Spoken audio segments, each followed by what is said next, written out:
Women Innovators. Interviews with women with big messages and big missions, sharing their stories to inspire you to live your passion and step up to make the world a better place. Here's your host, Tami Patzer. Hi, this is Tami Patzer, and I'm excited to introduce today's guest, Krista Callas. Krista is a scientifically validated energy healer who connects people more deeply with the life force inherent in nature. This life force energy, this intelligent grace, uplifts and enhances health at every level for optimal vitality and well-being. Krista's healing abilities have been authenticated through rigorous scientific research using cell-based and mouse models for overall health and quality of life, as well as vitamin D absorption. Welcome, Krista. Thank you, Tami. It's good to be here. It's exciting because those of you who have listened to my conversations with Krista before, you have heard us talk about all different types of things, ranging from writing and journaling to life force energy and the Trivedi effect. And one of our conversations, we were talking about writing and journaling, and my response was, oh, sometimes I'm afraid to go there.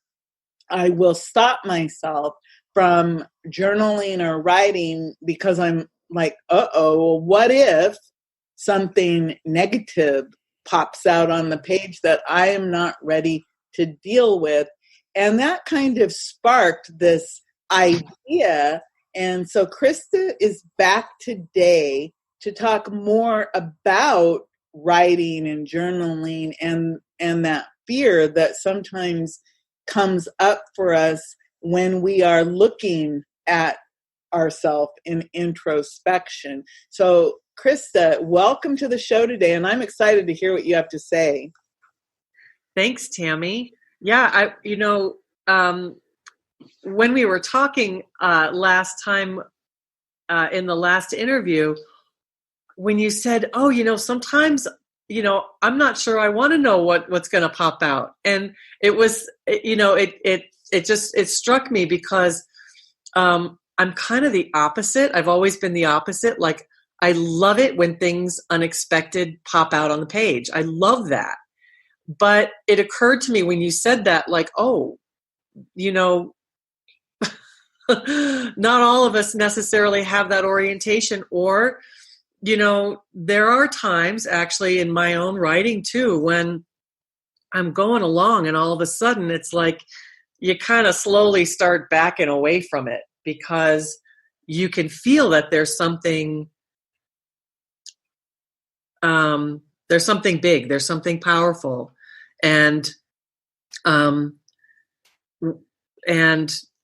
sometimes we don't always feel ready to address that. And so I thought it would be a great idea to talk about the ways that happens, because I think it can happen along a continuum where one of the very first things that often comes up for people when they start journaling or writing in any genre really is the inner critic. And if you kind of keep going along that spectrum, there's the inner critic, and then there's like that place that we were talking about, like, I don't know if I'm ready to deal with what wants to come out, or I'm afraid of what might come out. And then if you keep going along that continuum, then there's trauma. How do we work with our, inner trauma? And as you're writing and when you're in the flow, there can be trauma is like it's like a vortex. It can suck you in, and so you can feel the current going. You can tell the waterfalls coming.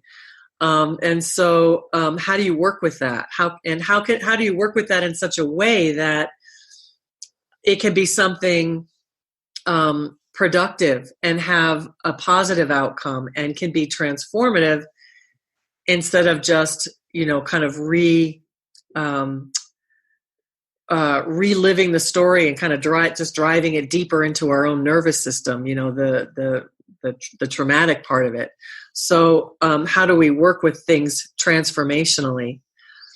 I'd like to know about this inner critic, because again, I'm a very creative person, for example, but think about how less productive you are if you stop yourself from that process of creating something or writing, because of the fear of what happens, or what if some trauma comes up.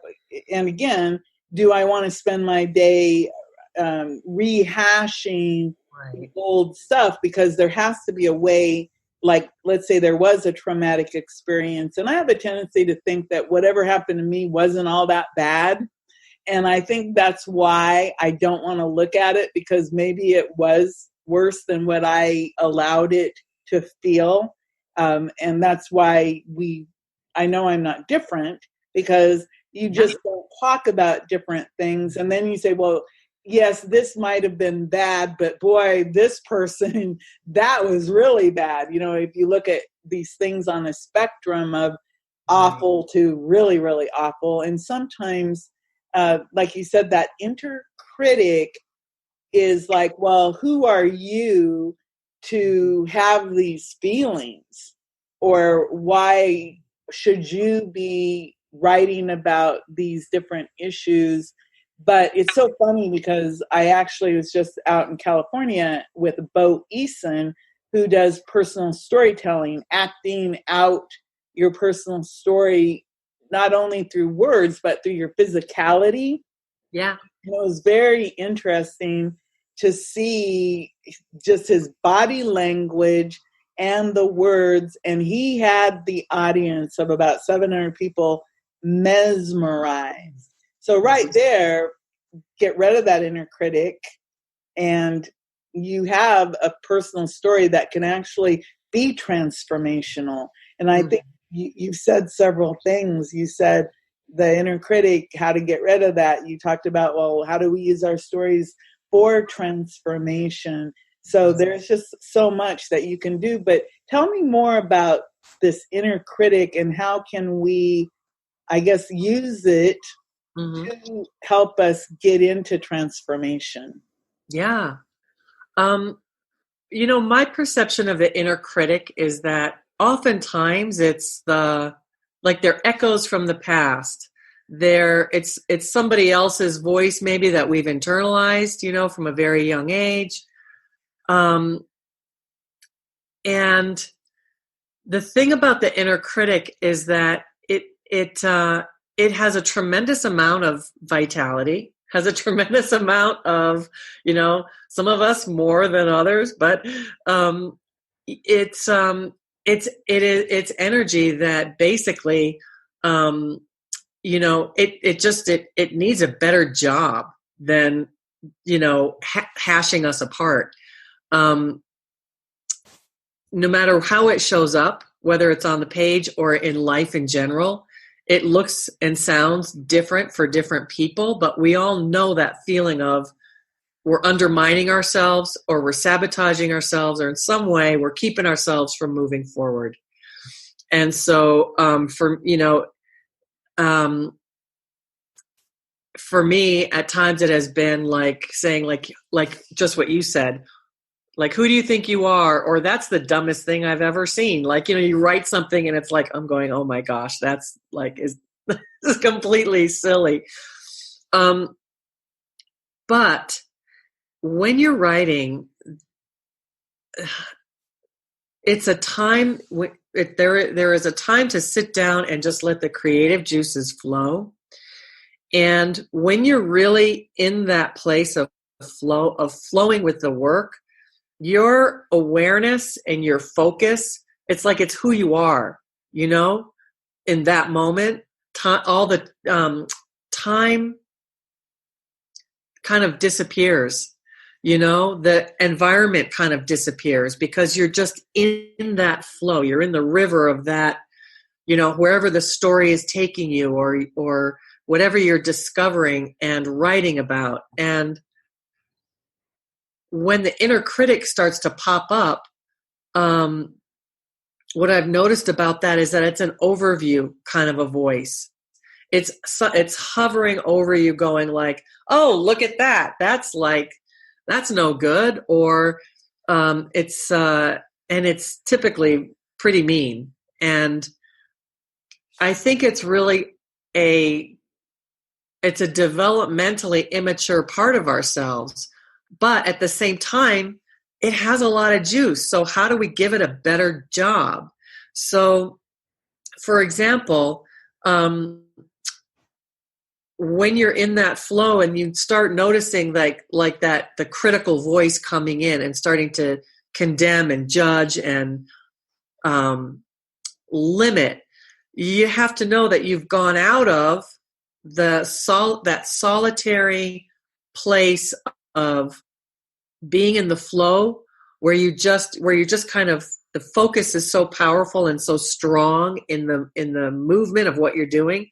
You've left that and you've split off from that, and now you have gone into, like, when there's editors and inner editing, you've gone to the land of other. There's that other voice then that is judging, criticizing, and to just recognize that shift. It's not necessarily a bad thing, because we do need to edit our work. We do need to, as writers, we do need to have that bigger overview of the work in general, but not necessarily the sabotaging part of it. So how do we start to tease that apart? And one of the things that I've discovered is that over time, as you work with it, journaling is a really good way of getting to know all those kind of, the way that the inner critic shows up in your own life. First of all, just recognizing that is really important, because if you can't recognize it, you can't work with it. And in working with it, what I do is I start to give it a job, like give it a better job. Like, okay, so this might not be the right phrasing. So then what is the right phrasing? What is a better phrasing? And that critical awareness innately knows how to slice and dice and split hairs. And, as a writer, it gets down to like, okay, does this piece work as a whole? Then do the chapters work? Do the paragraphs work? Does the sentence work? Does this particular word work in this sentence? And that critic knows how to get in there and like pick out like, nope, that's not the right word. And so it may start off being like, that's the dumbest word that you could have chosen. It may start out being that kind of mean, nasty voice, but if you ignore the nasty part of it and just listen to the part that is discerning, there's a positive in that discernment, that skepticism, that critical energy that knows how to kind of go right into what's the heart of the issue here. That's very helpful and becomes over time a really, really potent ally if you can ignore the mean part of it and just focus on using the energy of it for furthering your effort, furthering your writing. I think you're right. And one of the things about that inner critic is to say, okay, inner critic, you don't get to play right now. You have to wait until another time, because when you are in that flow, you really do need to just dump it and let it all come out. So without criticizing or worrying about spelling or grammar or all of the little nitpicky things that a writer, editor, does pick on later. But I think you're right. That inner critic has a real value, but you cannot allow it to be there in the creative process, because it will stop you and not allow you to complete whatever the process is. But you're right. There is a value in going back and editing your own work, not to mention you have to have other editors work on your work at some point in the future, because sometimes we don't even see our own errors, and again, I'm talking about the publication process. In a journaling process, obviously that's a different scenario than sharing your work with others. But it is funny how you were talking about how that critic will, who do you think you are? That's the wrong word, or whatever it is about this process. But if you just allow it to flow and, tell that critic, okay, you'll get to play, at another time. It's very helpful and useful. Yeah. You've done a lot of writing, and I understand that you are just finishing up. Is it a 30-day challenge? Are you writing like something every single day for Medium? I have been writing every single weekday for Medium. Okay. So how has that helped you with your creative inner critic process? Because if you're trying to produce something every single day for publication, I'm sure that, did you have any revelations about this inner critic process during this challenge? Not so much during this particular challenge, but I'll tell you, it's come in really handy, because I've written several entire pieces and then looked at them and gone, I don't think this is right. And just like put it on the back burner, and I'll think about it, and maybe I'll work with it and turn it into something else. But in general, no, it's been kind of a long process for me in terms of journaling, and also for many years I was working on a novel. And it really is like going back to that, the choice. It's like a figure ground thing. Where do I want how do I want to be expending my energy right now? Do I want to be in that focused creative flow, or do I want to come up and out and have an overview of the piece as a whole and the process that's underway? I would say how it's shown up in the Medium challenge has just been getting to the end of writing the piece and then really questioning, like, am I ready to hit that publish button? Like, okay, maybe I need to read it. Do I need to read it one more time? It's been a pretty interesting challenge in terms of just priming the pump of getting in that creative flow every single day. I love the rigor of it and the discipline of it. Yeah. Well, I think that's a good point, because it goes back to my issue about journaling and introspection and allowing myself to feel. And I think that's a whole nother part of why people journal or write. It's because of, you have to allow yourself to feel. Like, I'm not a big crier, for example. It doesn't mean I don't feel, but I do know that over the years, because I had all these responsibilities of, taking care of children, working, going to school, doing whatever, that I had to tamp down a lot of that internal stuff. And I'm being honest, even right now, I'm going, well, if I start writing about personal things, what's going to pop out? because I do a lot of writing that's professional, and Yeah. it's a totally different type of writing. But what if I actually do start to look at this other side of me, and what if I tell the inner critic to, go away for a while? Because I use that critic a lot for editing and just for processing, because it's easy, you need that for business. Right. But again, your personal life is a whole nother Yeah. part of us, and feeling. And when I was a teenager, let's just say I was the poetry writer. I had so many crushes, the unrequited love. And I used to use a calendar, and I'd write the date and the time, because I wanted to remember what I felt like in that moment.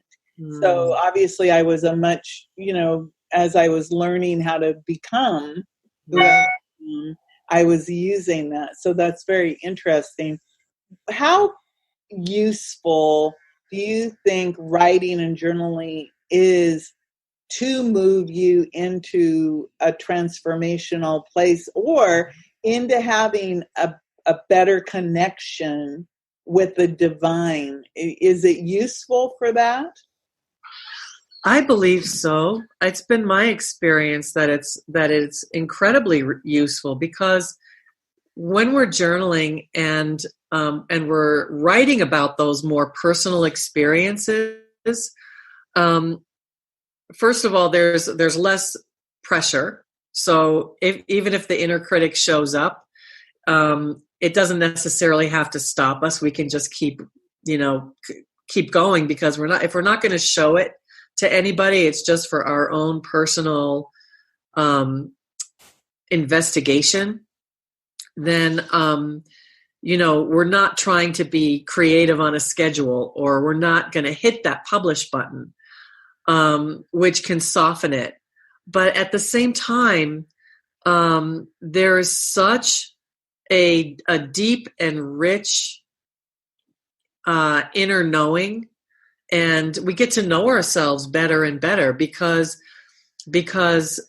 writing in a journal, all kinds of different reactions, responses, we get to know who we really are versus who we think we are, like the thought version of ourselves, and in that,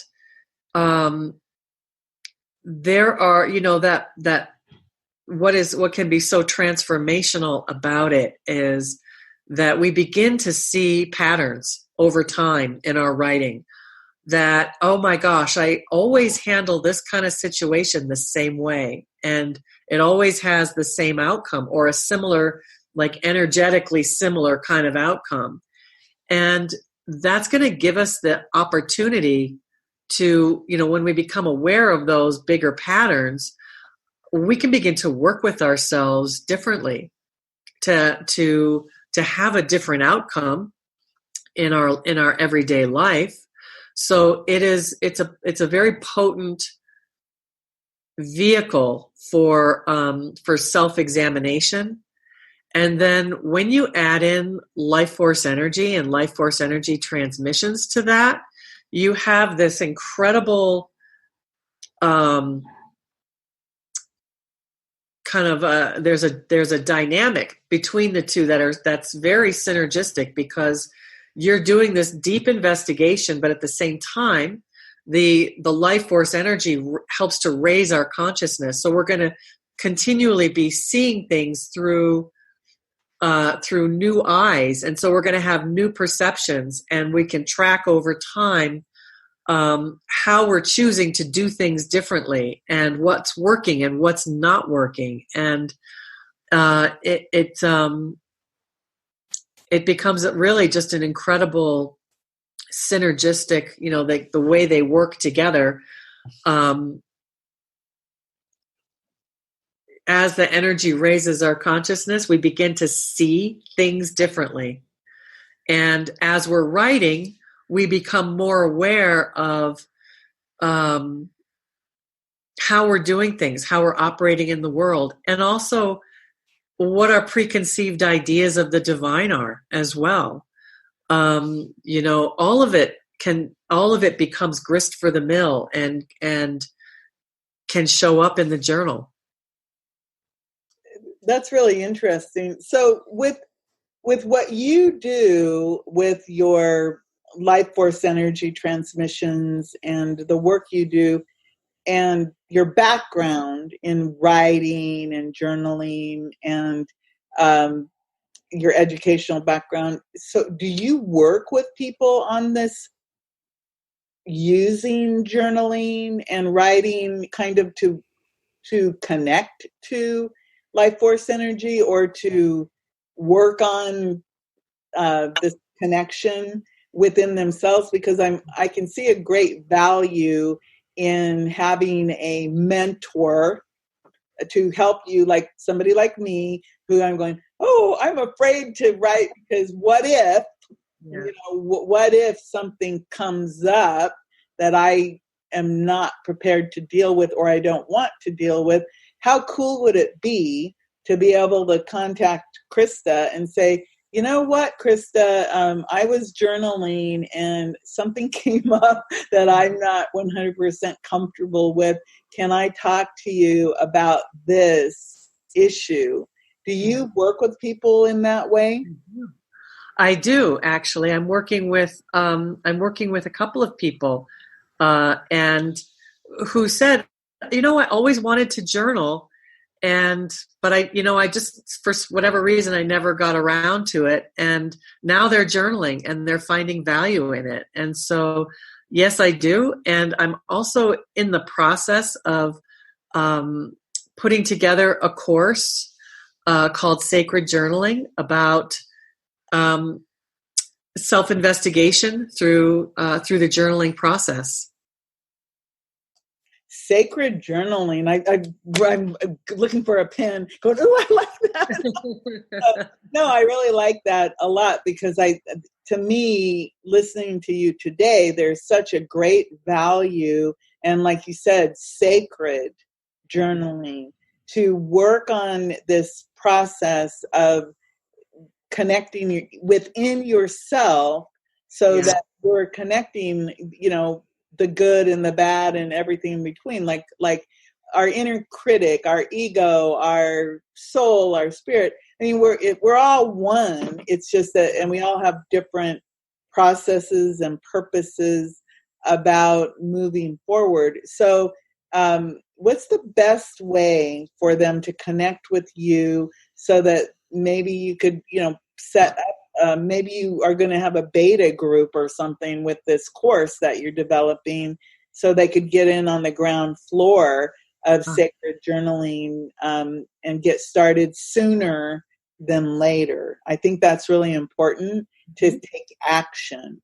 Yeah. And that's something, when the universe, comes knocking, and if you're listening to this conversation, it's kind of like, hey, yes, it's you we're talking to, and to connect with Krista about this because, like I said, it's really important to allow yourself to get inside and to reflect and to move forward so that you can have that sacred journey with this sacred journaling.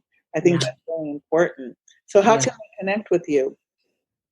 They can connect with me through my website, which is KristaCallas.com, KristaCallas, KristaCallas.com. They can find me on Facebook as well. And what about your Medium, where you've been doing all these cool blogs? What is that called? It's just under my name, Krista Callas. Definitely, stop by and read some of my pieces. I'd love to hear from people. I've seen some really nice comments, and on Medium they do claps. I've seen some really nice comments, and I also saw that just the other day, one of your blogs was picked up by Medium to be promoted on the front page for mental health. It was all about laughter, and of laughter. And how cool is that to be recognized by Medium, which has literally millions of people going to check it out, and for your piece to have been recognized for mental health. That's pretty phenomenal. Thank you. Yeah, I was really surprised and so happy to see that. And you know what, Tami, it just happened again yesterday. So. Oh, really? What was your topic this time? The name of the piece was "If Home Was a Mountain." If home were a mountain. And they put it in their travel section. So. See, and again, for those of you people who want to be writers, also. What's the secret? The secret is that Krista's writing regularly, pushing the button, and sharing her authentic stories and herself. And I think that's what real people want. We want connection. We want to know the real soul, the real spirit of each other. And you're proving it by the fact that Medium is picking up your articles. And again, how cool is that? Mental health and travel. That